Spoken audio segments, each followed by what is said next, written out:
Hi, I'm Ed Whittingham, and you're listening to Energy versus Climate, where my co-hosts, David Keefe, Sara Hastings-Simon, and I debate today's energy challenges, highlighting the Albertan and Canadian context. If this is your first time joining us, Energy versus Climate is a live webinar and podcast that drops every other week. Visit energyversusclimate.substack.com to register for updates and get exclusive access to join our live webinars, ask us questions, and engage with us directly. The federal government's September speech from the throne said, Canada has the resources, from nickel to copper, needed for clean technologies. This, combined with Canadian expertise, is Canada's competitive edge. On today's episode, we talk about lithium, copper, and other rare earth metals and minerals, how they relate to clean technologies and energy systems, and whether Alberta and Canada really have a competitive edge in the area. Now on to the show. Sara's going to kick us off with an opening statement about the critical mineral opportunity for Alberta, and then David and I will respond with pointy questions, and we'll have a discussion amongst the three of us. After that, we'll open it up to Q&A from all of you. But in advance of that, picking up on our discussion from 2 weeks ago with hydrogen. So we want to revisit the topic quickly because on Tuesday, the province of Alberta released its hydrogen strategy as part of a document entitled its Natural Gas Vision and Strategy. And the Globe and Mail, with, I guess, in a peak of hyperbole, described it with the headline of Alberta to diversify its economy with a big bet on hydrogen. The strategy included a couple goals: large-scale hydrogen production and deployment by 2030, but also exports of clean hydrogen and hydrogen-derived products across Canada, North America, and the globe by 2040. So maybe, David, can I turn to you first? What do you think of that strategy? Well, this picks up on what we had in the last conversation, and I don't think my opinions have changed very much, but it's interesting to see it really moving into the government sphere in this way. I wanted to say serious way, but it's not clear this is serious in the sense that it's not clear there's that much money or legislative force behind it. But I think that while it is absolutely true that hydrogen could play a significant role as an energy carrier in decarbonizing some of the energy sector that's particularly hard to decarbonize. So I think that means heavy transport like shipping or aircraft, or some parts of heavy manufacturing or chemicals. I think there really is a role for hydrogen as an intermediate. I am skeptical about two things that really matter for Alberta. One, I'm skeptical that in the long run, there will be large-scale, long-distance movement of hydrogen. That is, there will be long-scale markets where the way there is for oil and gas, where oil and gas are traded globally. I think it's very unlikely for reasons that I think are deep. They're to do with the fact that hydrogen is basically a lousy fuel. It has low heating value. It's hard to compress. It means it's expensive in energy and capital cost to do long-distance transport. And second, I think that while it is absolutely true that in the near term, right now, if you want carbon-free hydrogen at large quantities, doing it with natural gas and CCS, no question beats renewable hydrogen. I don't see that happening over the long run. And so it seems to me that in the long run, solar or wind hydrogen are going to beat natural gas with CCS hydrogen. And I think that long run is surprisingly quick, given where electrolysis prices are going, more like a decade. So I think the idea that there's this huge export market for Alberta that kind of essentially copies what we're doing with oil and gas and just strips out the carbon and sells the people the hydrogen, I feel it's it's a beautiful vision, but it seems to me very unlikely to work, both because it won't compete with other ways to make low carbon hydrogen and because there isn't going to be a large scale international market anyway. So again, I think we should focus on local developing technologies and world beating companies that figure out clever ways to use hydrogen as an intermediate. Great. That picks up on themes we talked about last time, and particularly this point of debate around the true export potential of hydrogen when it's clear that people within oil and gas seem to be looking for a lifeboat, given perhaps tapering demand growth or flattening demand growth, and this seems to be the latest, greatest lifeboat. Sara, what did you think of it? I agree with a lot of what David said. I would add another nail into the coffin of the export potential in terms of not just the eventual cost and difficulty of transportation, but also the question of, and whether you call it energy security or energy independence, but this increasing desire of countries to control more of their energy resources, especially as we're seeing, in kind of the COVID and supply chain world, that's getting more and more attention. And so, I think if you look to companies that are maybe weighing the idea of building a bunch of import infrastructure, that could perhaps get them cheaper hydrogen, at least at the near term, they might be willing to pay a premium even in the near term to be able to generate some of that more locally as well too. So I think that just adds another challenge to the export market. The other thing, I think like David was saying, that there was I think it's literally one line that was talking about the idea of building out key target end use applications. So I think, it's great to see that in there. It's hard to know, what that looks like. And in general, I think it's interesting that the Globe story, called it the Alberta announces the hydrogen strategy, in that this was, 2 pages in a 26-page document that spent the majority of the time talking about natural gas and growing natural gas use in the province and beyond as well too. So, it leads to a bit of a question about, where is that balance of focus going? Is it really into developing some of those new areas, or is it, weighted more heavily towards say natural gas for, uses that we're previously seeing? Thanks, I Sara. want to pick up on the CBC. Just one comment on the CBC coverage quoted Nancy Southern, the ATCO chair, saying that basically in about 5 more years, this will work when the carbon capture and storage commercial nut is cracked. And that just struck me as an extraordinary comment. So I think I sat at a table with Nancy in around 2009 or so, discussing CCS. And basically it was the same thing 5 years away. And I think the reality is, if you're talking about CCS, meaning capturing CO2 from hydrogen production for natural gas, it's going to be there when governments demand it's there. The underlying technology is there. Major suppliers could supply it now. The issue is the political will to do it. And part of this kind of, when it's there in 5 years, sounds like a thing we used to hear from the US coal industry, where they keep talking about CCS as this thing that could save them, but it's in the future. And that's a perfect way to duck any real regulatory action, because it says, we've got the savior coming, but it's not quite here yet. So don't actually regulate us now, but just do R&D and get off our backs. Yeah, the latest, greatest panacea. I used to compare that. And even though I work actively on carbon capture and promoting a tax credit for carbon capture, I used to joke when people would say, well, my gas plant is carbon capture ready. I'd say my driveway is Lamborghini ready. Doesn't mean I'm going to get a Lamborghini anytime soon. Or these days, I should say Tesla ready. Still working on that. But your point about Nancy Southern, someone recently said, and I think just yesterday, Nancy Southern is like the female equivalent of Jason Kenney. So that's all tongue in cheek. But what it means is that she really is reflective of thinking at the highest points of the province on hydrogen. For me, I have to fact check my friend Sara, because Sara, you said that it's 2 pages of the natural gas strategy. It's actually 3 pages. Yeah, I stand corrected. Yeah, so I fact checked you. I want to stay honest. Okay, but one of those pages had a lot of white space within it. So yeah, one struck me as a hydrogen strategy, a lot of hype. It's skinny. It's 3 pages. The timing of the release was almost laughable, because with this natural gas strategy, it had a big focus on plastics and plastics recycling and making Alberta a hub for advanced plastics recycling. The very next day, the feds announced details of their plastics ban. And so where did the story go? Not on hydrogen or other parts of the strategy. It all went to this, again, Fed-Prov conflict around plastics. So I think we lost a good opportunity around public debate with hydrogen. But what I will say, so on this export question and production question, I actually thought the strategy was reasonable in terms of its timelines, because it talked about large-scale hydrogen with CCS, but only by 2030 with various applications. So it didn't say 2025. And if it talked about export, and I think that some exports will happen, I just think it's going to be a lot less than what governments and some in industry want you to believe. But it really said that wouldn't ramp up until 2040.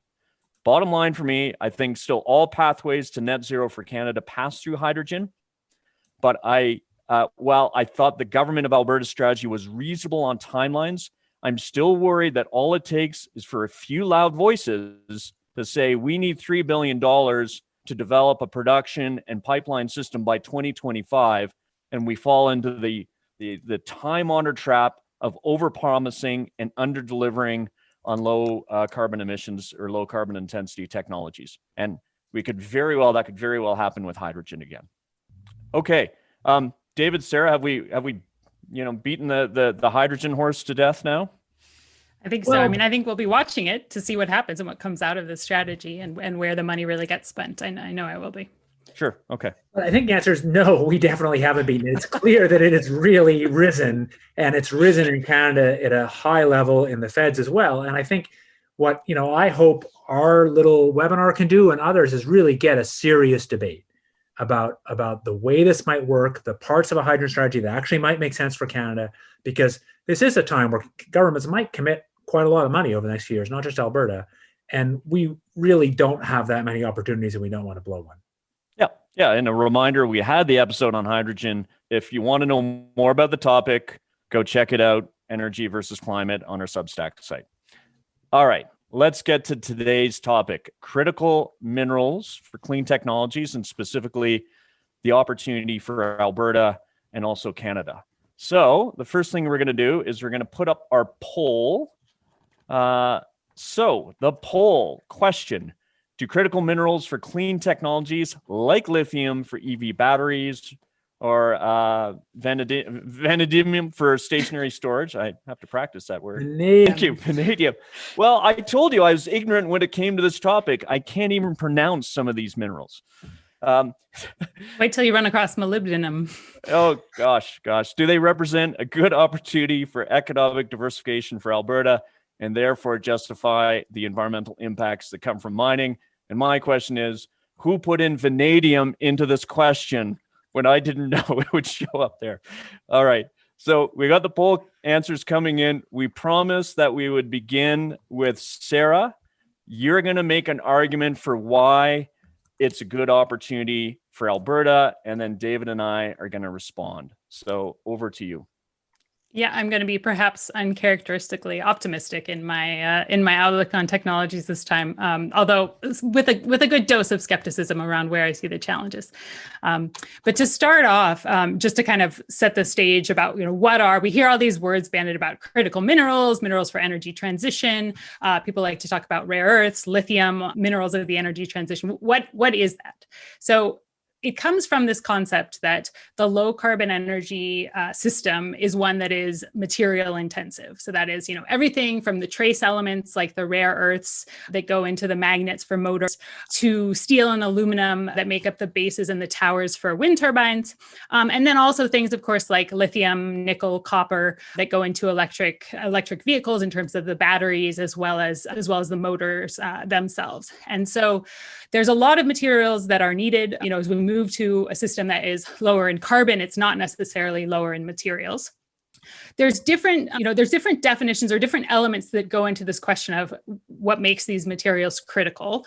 So there are some materials like steel, for example, that is going to be used in very massive quantities in these future energy systems, but has a relatively high diversity of supply. So, it's often not on the list for criticality. It's not something that people are particularly worried about running out of, but it still can be an important product going into the future. Materials that are critical, it's usually looking at a combination of, there's going to be some demand for them. There's relatively low substitutability. So, there's not something else that you can use in its place instead, or just, leave it out. And that there's a relatively little diversity of supply. So typically, thinking about geographic diversity of supply. And so something like lithium definitely fits into that category in terms of, we know that demand is going to increase. Lithium is very special, being, the lightest metal. It's great for batteries for that reason. And it's a material that has a relatively concentrated supply. And so you can go through all the, there's different lists that different groups maintain about which materials are critical. So the next piece to understand also is, how big are we talking about, right? So we're talking about a lot of growth in the quantities, but that size varies quite a bit. So, for a rare earth like neodymium, you might be talking about going from, 10 kilotons to 200 kilotons, whereas, copper, it's something like 10,000 kilotons to, over 100,000 kilotons by 2050. So different magnitudes. And along with that goes different market sizes as well, right? So, an obvious question is, well, how does this compare? Are we going to be replacing, oil and gas revenues one for one? And there, I think the answer is probably no, right? This is an opportunity. It doesn't mean it's, the plug and play replacement. So we look at the global market for oil and gas, over $1 trillion and a half dollars today. If you look at lithium, for example, we're talking in the billions today.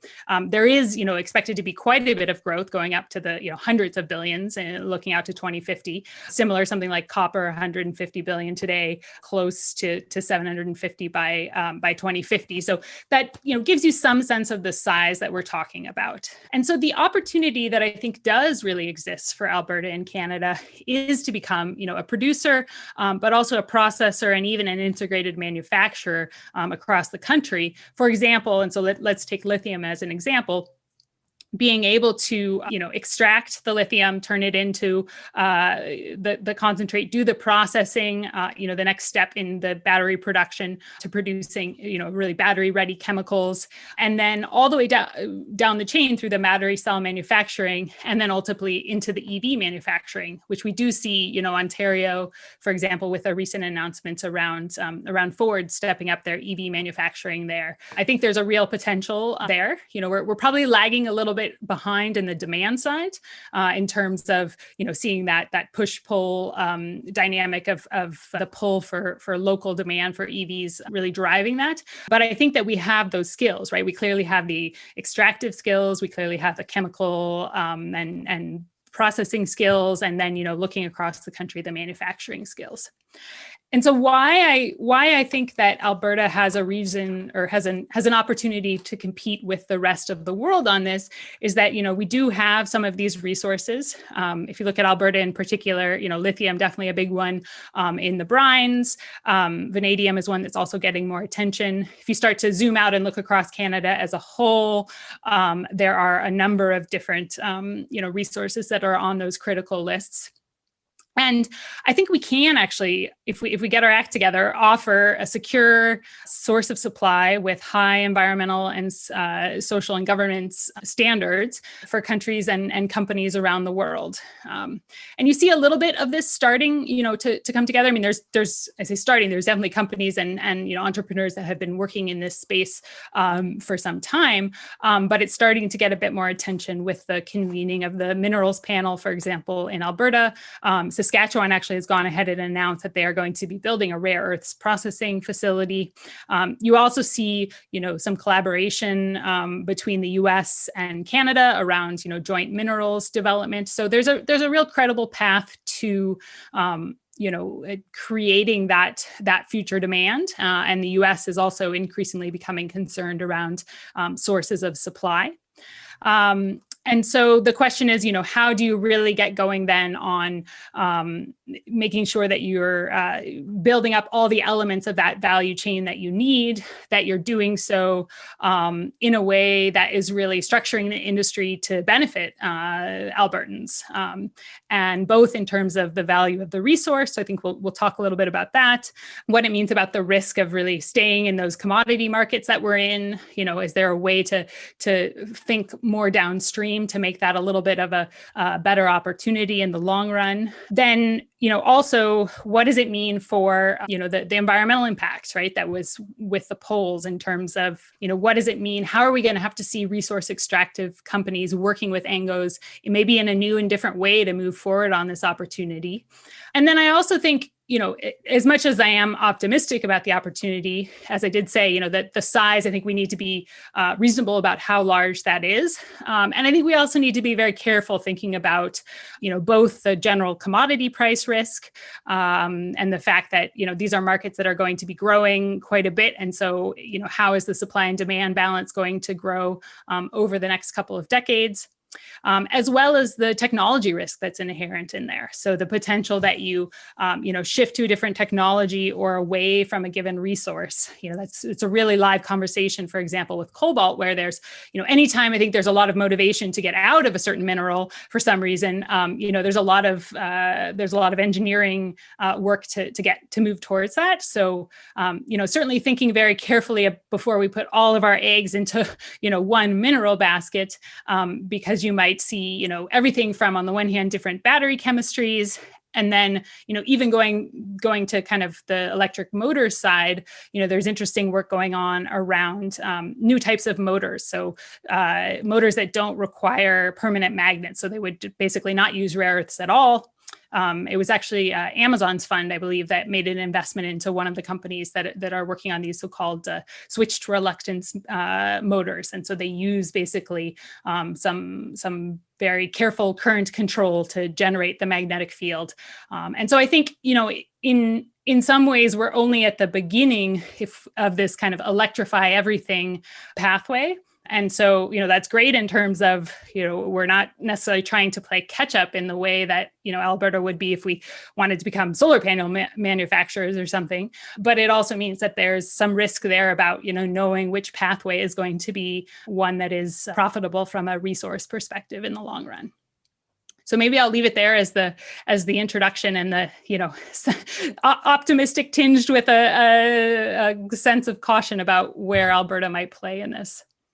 Great. And I think David and I have a few challenge questions that would like to put to you, or just better understanding the topic generally and where you're coming from.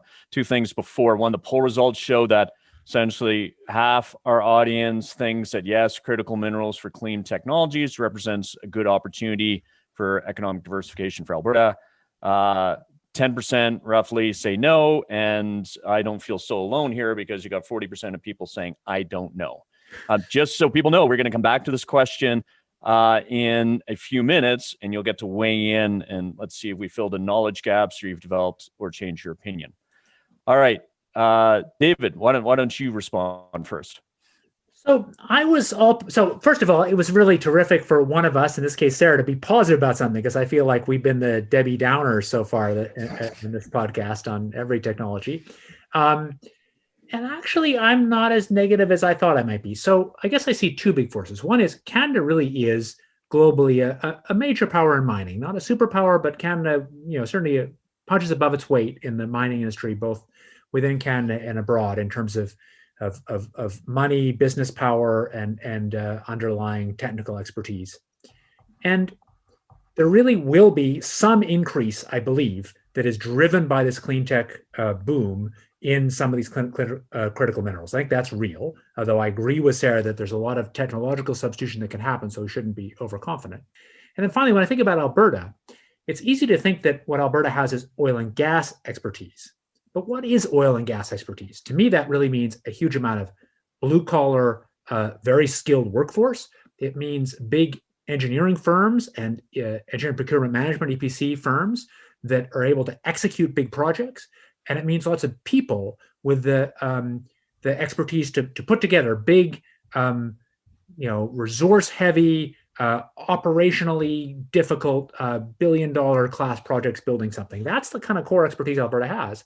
And of course, the companies at the top, the companies that are the integrators, if you like, the Suncors, are about oil and gas.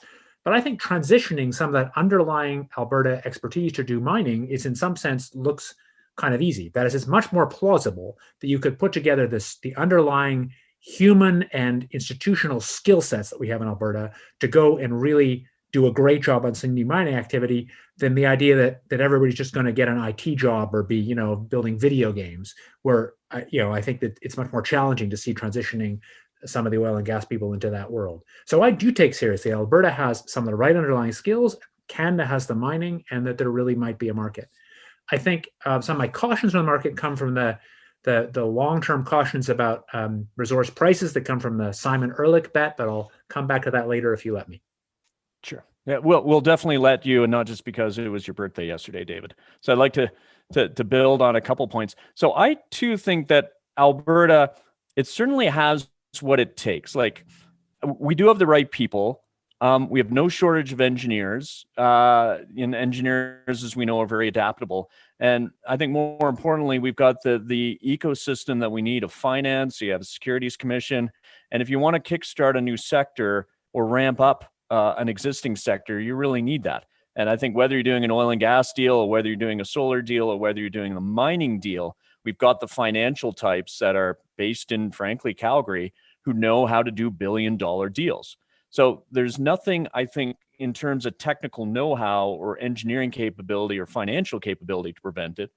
What I've got a couple of, maybe I'll translate these into questions, a couple of concerns. One is, I think, and unless I missed it, Sara, that we're kind of starting from scratch compared to other parts in the world, Chile, Australia, the Congo. And as far as I know, like taking lithium, it takes 10 years to build a lithium mine from scratch. So can we really ramp up in a time that meets growing global demand clearly for lithium, for EV batteries, again, to one example, or are we already too late? So that's one concern. And the other is, where in the supply chain do we play? Because we've got the mines that produce the raw materials, we've got the chemical plants that process those raw materials, say into battery chemicals, and then we've got the cathode and the battery cell manufacturing. But what parts of the supply chain truly make sense for Alberta? If you've got battery cells and cathodes that are built close to where the mines are, then what's left for Alberta is, the actual mining and then processing to battery chemicals. We know we can do the mining, but can we do the chemical processing? And in that case, are we just then, once again, like we're drawers of water and hewers of wood, are we at the very base of the pyramid in terms of value, and every other jurisdiction is getting the higher parts of the value, and we're left with the environmental liabilities at the end of the day? So that's my second question. One, on timeline, can we ramp up in a way that keeps us in the game? And two, what parts of the supply chain can we plausibly play? Yeah, so maybe I'll start with the timeline one, and then David, you probably have some thoughts on this too. I mean, I really think that we're not too late, right? Like, so you look at the forecast and the way that you expect this demand to grow. It's not something that's going to grow from now to 2030 and then plateau. It's going to be continuing to grow. So, you look at the most aggressive targets for new EV sales, in some countries that are coming forward. I guess the UK just moved theirs up to 2030. But that's, that would be sort of the first round of all EVs coming out of that country. But that means that there's still quite a lot of vehicles in the fleet to convert after that. So I think that we're definitely not too late. It's true that we haven't been doing exactly at scale that kind of production previously, but that's where I do think that relying on some of the other resources that we have been producing before can help quite a bit. And so I think that I think on that where we risk, where time is an issue, is really around how you get and how you make that kind of pivot, right? Because we can talk about how there's a lot of overlap between, the sort of skills and know-how. But to David's point, there are these integrator companies, and some of them are, have expressed interest in these other areas, but they are still, core focused on their oil and gas business. And so, there is a real kind of political economy challenge around making that kind of pivot, even one that is so relatively close to our existing technologies. That's really not not to be dismissed. And I think you see it, frankly, in what we were discussing before with the natural gas strategy and the hydrogen 3 pages, not 2 pages out of that. But that's exactly the kind of question is, the majority of that was spent focused on the natural gas, and hydrogen, gets a little piece of it. And so, the question is, how do you kind of reverse that if we really want to make this move in a major way? And that's something that Alberta, frankly, we actually did it before, right? We don't sometimes realize it because some other things happen in the interim. But when the decision was made to go after the in situ oil sands resource, that really was a different type of resource. It was a different group of companies, largely speaking, and there was a lot of pushback from the incumbent conventional oil industry at the time. So it's certainly we've I guess I believe that we could do it because we did it once before, but I wouldn't downplay the challenge in it. Fair enough. David, your opportunity to jump in. Yeah, I mean, so I just want to inject a little caution about long-run prices of minerals. So it's natural to assume that minerals have some limited supply, and if demand's going to go up a lot, prices have to go way up. Maybe, but maybe less than you think, both because of technological substitution of the technology end, as we can use different minerals if one is too expensive, and because people persistently underestimate the innovation in our ability to extract stuff from the earth. And that's partly because people think of people who are not thoughtful tend to think of reserve to production ratios as reserves as being like a fixed bucket in the ground. Like once it's gone, it's gone. And of course, that's not true. The way these things actually work is you've got a whole set of different buckets of different sizes and different qualities, and our technology for extracting those changes over time. And I think you need to look at some of these long run history. So from the time the oil market kind of stabilized around the turn of the last century, till the 1972-3 oil shock, oil prices were kind of stable at about $10 a barrel forever, despite this more than order of magnitude ramp up in production. And reserve to production ratios have been stable. That's basically because it doesn't make sense to look for oil beyond about a kind of 30-year economic horizon. It's not because we're actually out of oil. And the same is true for minerals. And for those of you who don't know, one of the most sort of biggest examples of a public bet in environmental history was between Paul Ehrlich, the father of the population bomb, you could look at him as an early environmentalist and really ringing the bell about the idea we were going to run out of all sorts of things and the world was desperate. This is the Club of Rome group, and an economist called Julian Simon. And Julian proposed a monetary bet with Paul Ehrlich on a basket of materials. And the idea was if Ehrlich was really right, the world was running out of all this stuff, then the prices should go up. They made a formal bet, and Simon crushed Ehrlich. Simon won hands down. The prices of basically all these things went down over time.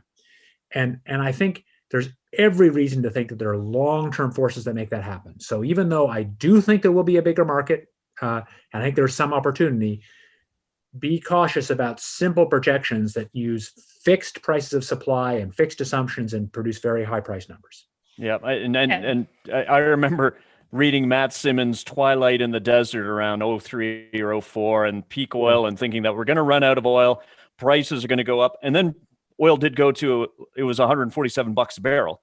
And we all thought, they're right. Well, and it crashed out. Yeah, but I think we all thought, but I mean, sensible people didn't. Like, my best friend's father had been doing sort of oil and gas related stuff forever, minerals extraction. I mean, I think people who were wise knew it wasn't true. Yeah. Yeah, and I think that's exactly right, David. I think, the idea that demand goes up, yes. The idea that means that prices are going to rise dramatically, that's really questionable because, as you say, you either figure out how to make them cheaper and get more out of it. And you've seen that on the mineral side too, that, even as ore quality has declined, the technological advances have more than made up for that. I was actually just reading an interesting working paper. Maybe we can post it with the link to it with the podcast. But that was looking at if you think about both the scarcity, so the amount of the material of the mineral within the crust of the earth, and the amount of energy that it takes to separate the mineral from, the whatever you find it in. People tend to think of that scarcity element as being the main driver of price. But what these researchers found was, we were able to decompose those different elements. And really it's the energy that's responsible for, something roughly like 50% of the price. And the scarcity, is close to 20. And then you get some other stuff coming in from, how toxic it is and some of these other things. But I think that has some really interesting long run implications too. If we think about, it's really about how much energy you're using to produce these, that will tend to drive us in the way that we want to be, which is producing materials, with a lower footprint, with lower amounts of energy use, at least. So definitely a lot more complex in the dynamics than, sometimes people are making it sound. I tell you what I'm going to do is I'm going to publish a book about how the world is running out of vanadium. And as a result, it's going to forever transform global energy systems and supply chains. And then 5 years later, when that doesn't materialize, I'm going to write another best-selling book about how we're awash in cheap vanadium, and that's going to transform global energy systems and supply chains. And I say that tongue-in-cheek or facetiously because I've seen senior people doing that on the oil question and not batting an eye when they pivot. Listen, we got 25 minutes left. I think we should try to get to some of these Q&A questions. We've got AJ Gupta, who is going to ask a live question. So AJ, thanks for joining us, and please ask your question. Thank you very much. Thanks for this this event as well. I'm really enjoying it and learning a lot. My question was in regard to justifying the environmental impacts. How can we justify the environmental impacts of mining when those impacts are largely unknown right now? How does the current environmental state of the extraction industries in Alberta in general add to these impacts we're assuming? And are there already LCAs for this kind of research? Thank you. Cool. Either one of you want to jump in? I'm willing to give it a shot, but it's in ignorance. So I do know something about LCAs, and I think justifying a decision like that is about some large scale cost benefit to society. And it certainly does depend partly on what the local impacts are. And I don't know about the specific impacts of doing that, but I think that broadly, there's a deep reservoir of environmental science that allows us to say something real about what the environmental impacts are of releases of contaminants, such as what happened from a mine. So I think there's something you can do, but the reality is we will never know accurately in advance exactly what the impacts are. Yeah, I think that's right. I think that there's no question that anything that we do, as humans in the world has an impact, right? So I think we have to start from that point and kind of, then the question is, what do we do to minimize our impact? So, part of that actually, even in this whole energy transition piece, is the often forgotten energy efficiency, and the idea that, we need to do everything that we can to reduce the amount of energy that we are consuming. And then when you get to, we are going to consume energy, and if we know that we have some kind of carbon budget, then we have to find ways to produce it at lower carbon footprint. But there are very real, of course, environmental impacts from mining in terms of, air, land, and biodiversity and others. So, I think it's, when I think of this question of, is this what we should do in terms of, I think it's clear that we need to do things to reduce our carbon emissions. And so I think this is one part of it. I think it needs to be done with those other elements of how do we reduce energy demand overall. And then we need to be, doing it really carefully with an eye to those other impacts. And I think also an eye to the fact that, historically, we haven't been very good at thinking about the long-term impacts in terms of the, liabilities that tend to stay around when it comes to natural resource production. So, how are we going to do a better job at that, right? We're facing that now in Alberta on the orphan well side of things. So how can we, go into, if we are going to go into another round of natural resource development, can we do a better job thinking those issues through up front? So Ed, maybe you have some thoughts on that from your experience in that space. Well, it's hard, and there's only, a lot of it, frankly, is lipstick on a pig when you're looking at a big mining operation. But Sara, you sent to us a World Bank report called Minerals for Climate Action, the Mineral Intensity of the Clean Energy Transition.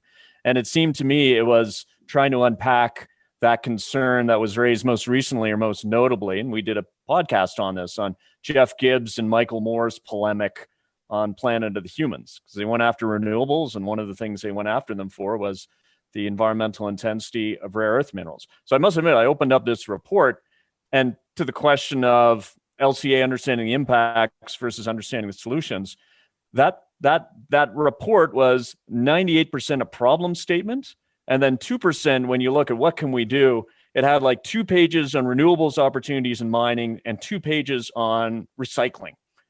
And I thought, and I'm still not very well versed, surely there is more, but clearly just the implication of this report is we can't get around it, that there is high environmental intensity with some of these metals and minerals we produce. What we hope is that the end justify the means. And if we're pulling out lithium ultimately to produce EV batteries, or we're pulling out copper to produce wind turbines, that we hope then what we're doing in terms of reducing carbon emissions downstream justifies some of the environmental blight that we're unquestionably going to leave on landscapes. No matter what stories industry spin about remediation or looking up in the oil sands, we've got plains bison and what used to be boreal forest. And isn't that a great story? What we're doing is massively altering ecosystems in a way that is, for the most part, irreparable. And I'm sure I'm going to get a bunch of scathing emails hitting my inbox for saying that. But I will question back to Sara, if you've looked at this, are there some metals, not all metals and minerals are created equally. Are there some that have more of a benign or less of an impact and others that are heavier in impact that we should avoid? Yeah, I think there's a couple of ways into that, right? So one is like, what do you try to engineer out of your technologies that you're making because they are highly problematic? And I mean, cobalt is certainly on people's radar also just for the, kind of the other societal impacts around that.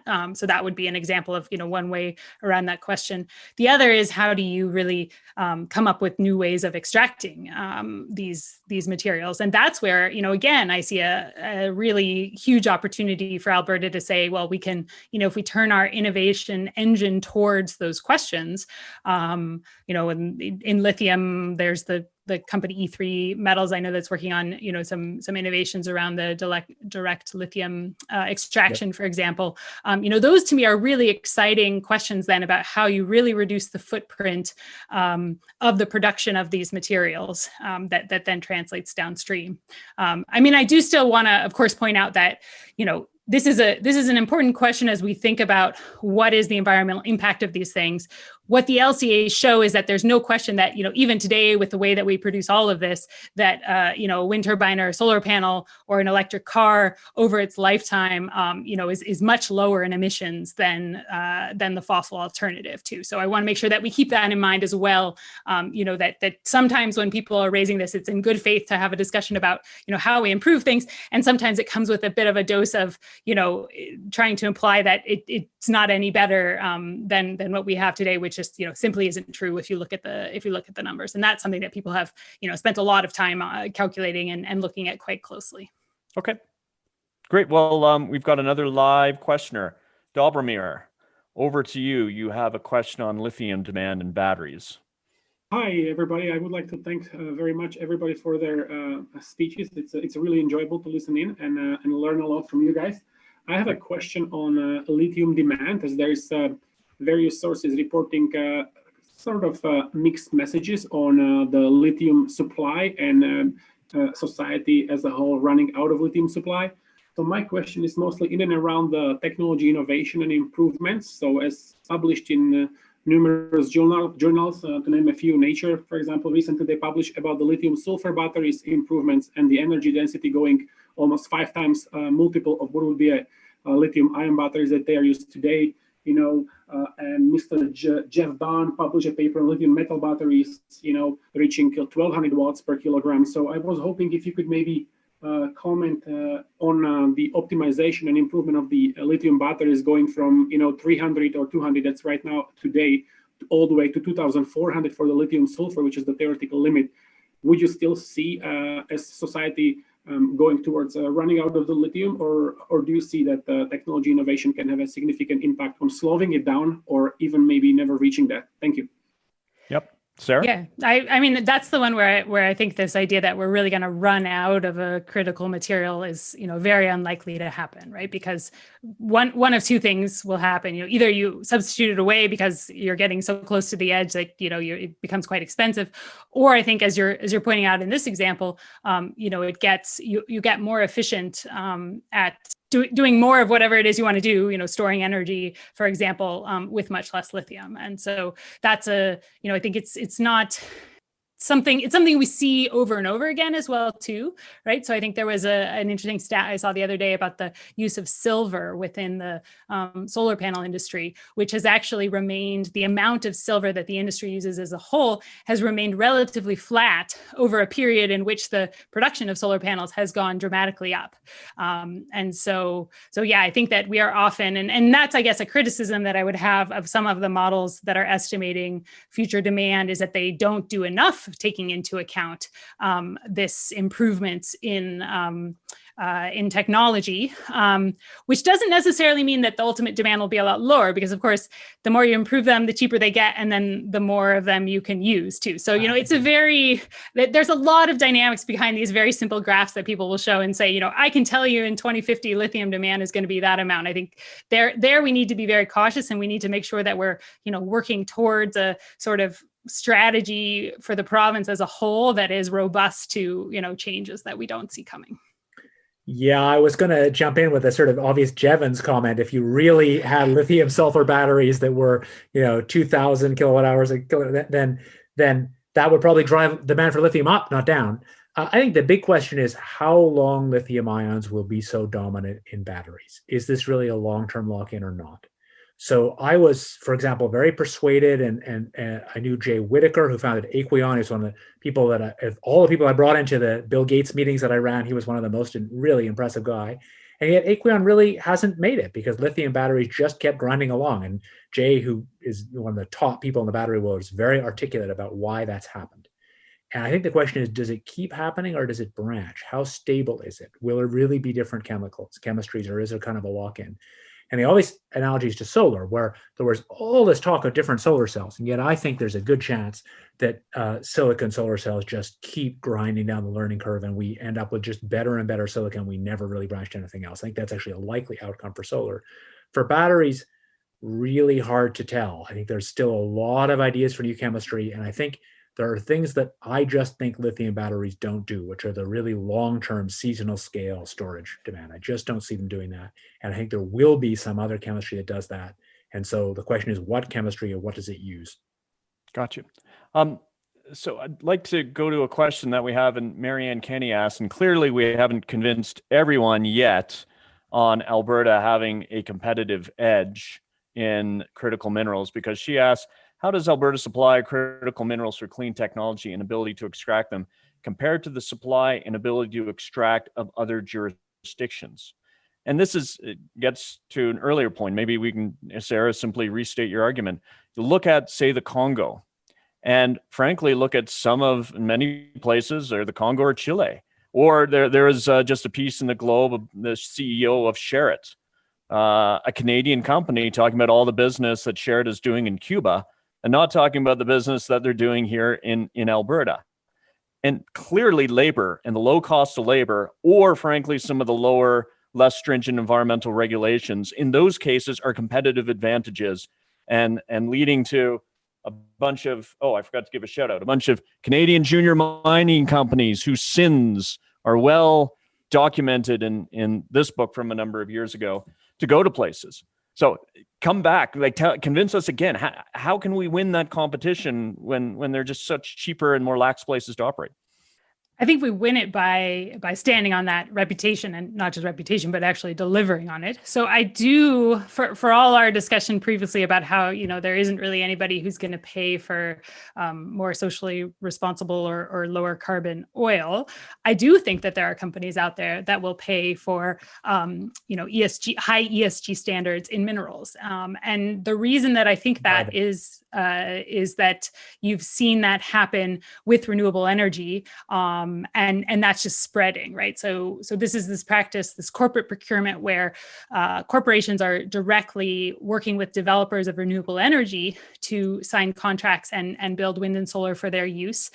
Started out kind of niche, has now become quite a common practice. And some of those companies are continuing to ratchet up their ambition. So Walmart recently announced intentions to electrify their full vehicle fleet, including their delivery trucks, by I think 2040. And I think that they would be, open to this kind of idea of procuring minerals with a similar high standards. I think we haven't, not as much effort, and that industry hasn't gone as far yet. But I actually see that as a big opportunity for potentially some of the more junior miners, in Canada, to work directly with some of these corporations and sign some of these long-term offtakes, provide that higher environmental standards standard, which, then we have to make sure that the laws are really there and they're being followed and all of those things. But I think that's really a credible case. And I think you see a growing number of companies that are really asking for that. I have my concerns about whether or not, we should be leaving that development to companies, and government shouldn't have a stronger hand in regulating that. But that does seem to be working in this case. Got you. So I want to just quickly, before we move on to the next question, and talk about ESG and whether ESG is really a benefit for Alberta or whether it's a liability. And I've heard both things. On one hand, that ESG rules are not dictated by governments, they're being dictated by financial centers in New York and London. And on one hand, Alberta companies, led by oil and gas, they've got long histories and been working on ESG because of this huge lens and public pressure they've had with them, and they're more advanced. On the other hand, and I heard this from someone deep within the oil and gas sector and a major manager of an investment portfolio, investment fund, he said, in Alberta, we're not an ESG benefit, we're a risk. And it's too easy for fund managers based in New York or London to hit their ESG targets and check their boxes simply by either avoiding any investment in Alberta or divesting from anything that they have. They check that box, and because Alberta, because of its performance in oil and gas the last 10 years, has generally a black eye internationally. So coming back to you, is ESG, what do you think? Is it a liability? Is it a benefit? And can the mining industry disassociate itself, say, with our track record on oil and gas, enough to go out and win ESG points? The one, so I'll throw something and then David, to turn it over to you. But the one counter example that I have is what's going on the corporate renewable procurement side, right? Where you do have international companies, like Starbucks and others that are looking at the potential to develop renewable energy in Alberta. So certainly once you get down to a level of the people that are really thinking about this stuff on the ground, they see the opportunity and they're not getting any indication, or they're not, being prevented from investing in Alberta in any way. So I don't think it's an insurmountable kind of reputation. To what extent there has to be an education of that opportunity, on the mining side, for example. I think that probably would have to happen. It certainly on the renewable side, it did have to happen in terms of just kind of making people aware that there was that renewable opportunity in Alberta. I do think there's a chance for Alberta to really make the ESG case. I think it's a fundamentally different problem. For oil, the central problem is the product. It's the emissions that come. The central problem that most people are concerned about politically is the product, the climate change that comes from burning it. And so Alberta's statements that are making ethical oil, that our oil was less bad in terms of its production chain than, say, oil in lots of other places in the world, those were true, but they were widely seen to be obfuscation and irrelevant because they weren't addressing the main problem people were actually concerned with, which was the carbon footprint. But I think for minerals, people are concerned about the production chain. And I do think Alberta, embedded in Canada, could make a real claim, if true, that our production chain could be better on various ESG metrics than, to pick an easy target, the Congo. Yeah, for sure. Okay. Since we're in the short strokes now of this episode, we've got 5 minutes left. We've launched our extra poll, and our extra poll is the same question. We want to see if we've changed minds. And based on early results, it looks like we probably have. Let's go to Caitlin Boyd's question. Considering the recent concerns expressed regarding the resumption of Alberta's coal policy and general opposition to mining in the Eastern Slopes region, how likely is it that new mineral mines will experience significant stakeholder opposition? She's got a two-parter. I'm going to leave it at the one part. So a little snapshot or foreshadowing. So in 2 weeks' time, we're going to talk about nuclear, and we'll have different views. And what I will say is that nuclear, if you looked at it and you're just a policymaker, you'd absolutely want it to be part of a low carbon future. I think it has a very small role to play in any expanded way because of stakeholder opposition, not necessarily based on fact, but just based on perception. And I think that this new coal mining could run into the same wall of public opposition due to perception. So, Sara, David, what do you think? Are we going to be able to develop new mines, or are you going to have people, like with pipelines, prepared to stand in front of bulldozers to actually stop them? I think it's to me, there's a bit of an open question, right? So I think if you think about I agree with David's point that, the opposition fundamentally to the oil, part of it, I think, does come from the development, but a big part of it comes from the use of the product. And that's where not the coal, but the other minerals that we're talking about are fundamentally different. So, to what extent can you move beyond this difficult situation? I could paint it as a challenge to say we're in a situation where it's hard for these different groups to talk to each other and they're not going to make any progress. I guess the more positive spin on it would be to say, here is an opportunity where, two sides that have maybe been, having a hard time coming together and really at odds fundamentally over what they see as the future could actually align on, the same general goal and then hopefully work together to overcome the differences. So, whether we fall into the first or the second category, I don't know. I guess that remains to be seen, and I think will require some hard work from people. Yeah, NIMBY is real, not in my backyard. So there'll be local opposition to anything. That's just a given. But I think the question is how much political traction that opposition gets. And I think it's important to say that some of the reason that the opposition to, say, pipelines have got so much traction is that it's not just that people local to pipelines are actually worried about the pipeline's environmental impact. It's that those people have been coupled with big forces that want to act on climate and want to block the pipelines for climate reasons. And they've pumped money into those protests and given them a lot of oxygen and public visibility. And that's why those protests have had power. But if you're talking about, local protests trying to block a vanadium mine or a lithium extraction plant, I feel like those same convergence of political forces wouldn't apply. There'd be some local forces that don't want any particular thing, of course. But if this is part of a broad Alberta or Canadian focus on building this up, and there's not an obvious reason for large-scale organized opposition the way there was from the big environmental groups against fossil fuel pipelines, I don't see the same issue. Got you. Okay. We just got a couple minutes left. We got 1 minute left. Poll results. So we've eaten into the I don't know vote. We've reduced that by half. So now we've got no's saying they're still at the same level, 10%. And this is do critical minerals for clean tech represent an opportunity for Alberta? The no's are the same level. The yeses have gone up by 17 points. The I don't knows have gone down by about 18 points, 6, 7%, 11%, 22%. So there you go. Sara, I think you presented a pretty compelling argument and you shifted a bunch of people out of the I don't know camp into the yes camp. So if we had a bet ourselves, you've won that bet. I missed opportunity, clearly. I know. I think I moved from no to I don't know. Yeah, maybe I've shifted a bit to the I don't know camp as well. I don't think I'm in the yes camp yet. All right, I'm going to close us out. Give us feedback at energyvsclimate@gmail.com. In 2 weeks' time, would be October 22nd, we're going to be talking nuclear. Fission, fusion, SMRs, safety and security. We'll have fun unpacking it. So we hope to see you again in 2 weeks' time. Thanks, everyone. Thanks for listening to Energy versus Climate.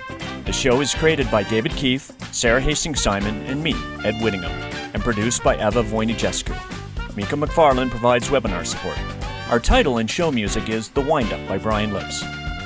Sign up for updates and exclusive webinar access at energyversusclimate.substack.com. Interact with us live every other week and subscribe to the podcast on Apple Podcasts, Stitcher, Spotify, or wherever you listen.